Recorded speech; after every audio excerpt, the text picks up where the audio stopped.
Hey, so amazing. You see how they playing? Live wire, it's all about sports and entertainment. You don't wanna miss it, so official like you never seen. Keep it going till the whistle blowing from the referee. Everything from highlights and stats. You know that we gotta run it back, whether on the field or the court. You know that this is where it's at. Subscribe, no delaying. This is Live Wire, sports and entertainment. Let's go. All right, what's good, everyone? Welcome to another episode of, welcome to another edition of Live Wire Sports Media. So, yesterday I put out a video about Napheesa Collier was on First Take and everything like that, and she was talking about the Caitlin Clark situation, about having more TV games than most of the other teams in the league, and showcase of the players. But there was a first part of that, because that was the second part. The first part of that, she was talking about the CBA. She's saying that they have more leverage than they ever have. Nobody wants a lockout. Now, this is the first time somebody came on air and said, well, we don't really want a lockout, but if we don't get what we want, then we will lock out. Which I want to play the video first, and then I want to dive in, because I want to break it down just to show you how crazy Napheesa Collier sounds. Like I said before, I like her, but I think she's falling for the banana in the tailpipe situation, coming on these platforms and constantly talking about the CBA and all of this. Something like that you don't need to really be talking about. You really just need to keep it behind closed doors. You don't see. One thing I can say, Nneka Ogwumike, she has not really come out. She's talked in the beginning, but she hasn't really been saying much. You done had Angel Reese, DJ, and Carrington talking about it. We done had Napheesa Collier. She done been on almost every platform talking about it. And it seems like now I haven't seen Stewie come out and talk about it. It's like they want to have Napheesa as the forefront to really steamroll this, because if it goes bad, then everybody can say, well, you know what? Napheesa Collier was the one talking about it. She was on air. She was on this show, this show, and that show. But she has to understand from a standpoint of herself. She has to take a certain position and say, okay, we're not going to talk about it. We just going to work behind closed doors. Because the more you talk about this, everybody that's involved, teams, league, ownership, commissioners, whatever the case might be, Adam Silver, they are listening to this. And they are sitting here saying, why are you talking this? Why are you talking about a lockout? Because when you talk about locking out, that gives the opposition advantage to counter anything that you really think about doing. So again, let me play this video, and then I'm gonna get back into you in a few minutes. You were very vocal about a possible 2026 lockout for the WNBA players amid CBA negotiations. What's your biggest priority with those negotiations? No one wants a lockout. But I think we have to stand firm in what we think we deserve in this new CBA.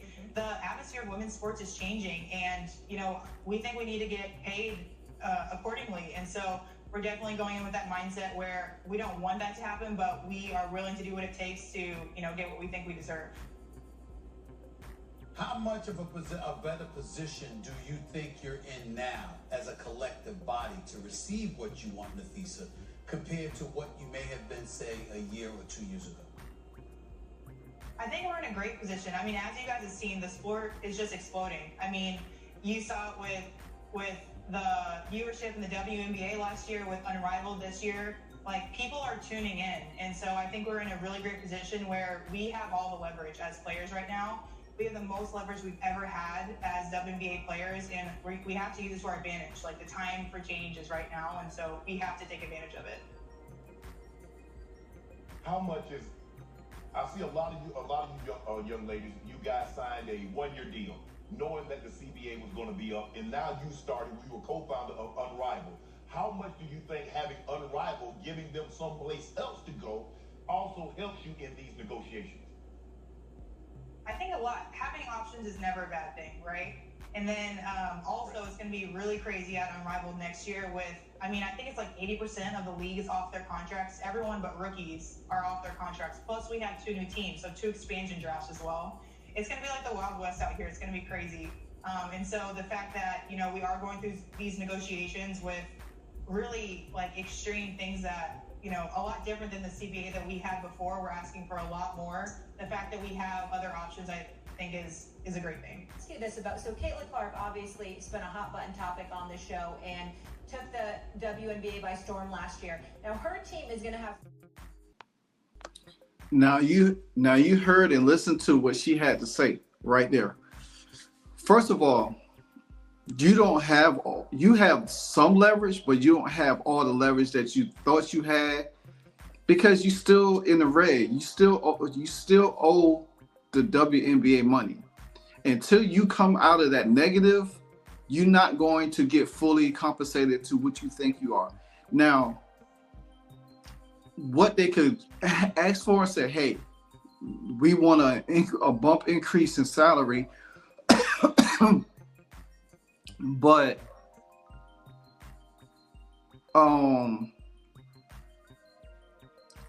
want to incentivize, we want to be more incentivized to like bonuses where, you know, certain things that could be generated throughout the year. Like, say for the instance, like the NFL, these players get a contract, but some of their contract is by performance-based bonuses throughout the year.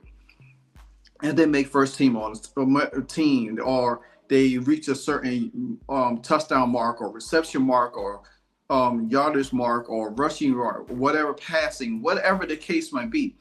They could do it that way to where they could get more increase on a salary. Thinking that you're going to get paid $1 million a year is not going to help the league when you just really start to navigate higher. And all because you think that, okay, well, now we got Caitlin Clark in the league. We need to get paid what we want. We want to be paid, compensated because we have leverage. No, you don't have leverage. Caitlin Clark has the leverage. She's the firestorm that has set a blaze into the WNBA last year. If Caitlin Clark never came into the league, you still wouldn't have been in the position. Yeah, you made some trajectory movements in the last few years, but it was never what it was because the fact of the matter is that you didn't have a person like Caitlin Clark to come into this league in forever. So to sit there and think that, okay, well, we got a rival, you know, we could fall back on that. You're not going to be able to fund the whole WNBA into Unrivaled. You're just not, because you don't have the backing of the major networks. You don't have the backing of major streaming platforms such as Amazon Prime. You don't have ION. You don't have CBS. You don't have ESPN or ABC to back you to promote Unrivaled. That's the reason why Unrivaled was able to get TNT, True TV, excuse me guys, True TV and Max, because those are syndicate channels for sports. Nobody really pays attention to some of those channels unless it's March Madness or unless it's the NBA.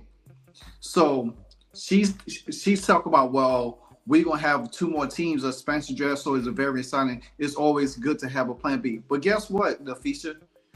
One thing you ain't thinking about either. The WNBA has a backup too, because how many, well, I don't like quoting Cheryl Swoops, but she made a point on Gil's Arenas not recently that a lot of these players can't afford to lock out. And which something I talked about in previous videos and broke it down pretty much clearly and stated that some of these players cannot afford to lock out, and some of these players cannot just up and willing join Unrivaled just because you having minimal success. If you look at the viewership from Unrivaled, it's no way garnered because you had Sabrina Ionescu, she bounced on you. You couldn't get Caitlin Clark. You couldn't get Asia Wilson. And Kelsey Plum decided to say, you know what, hey, this ain't for me. So what are you thinking? And then y'all don't want to get excuse me, Kennedy Carter over there. So my thing is this here. You're being misguided into a false way of thinking that you're going to pull off something with the league that you think that the league should owe you for. No, because the fact of the matter is you've been governed by the NBA and the owners of the NBA for so long that you feel like you can stand on your own. You can't. There's only 6 teams in the WNBA that really are not governed by NBA ownership. And if they decide to say we could break off because we pay for everything ourselves, they could start their own league. Half of y'all don't have that luxury. So what it is that you should go into this meeting and say, hey, I want to, let's all have base performances. Like if you reach a certain plateau in the league, like I just illustrated with the NFL, or with the NBA, the same thing. If you get the same kind of structure with the NBA, not as pay, but say if y'all got bumped up to about 400,000, 500,000 more, than what your base is 2 to 3 or whatever.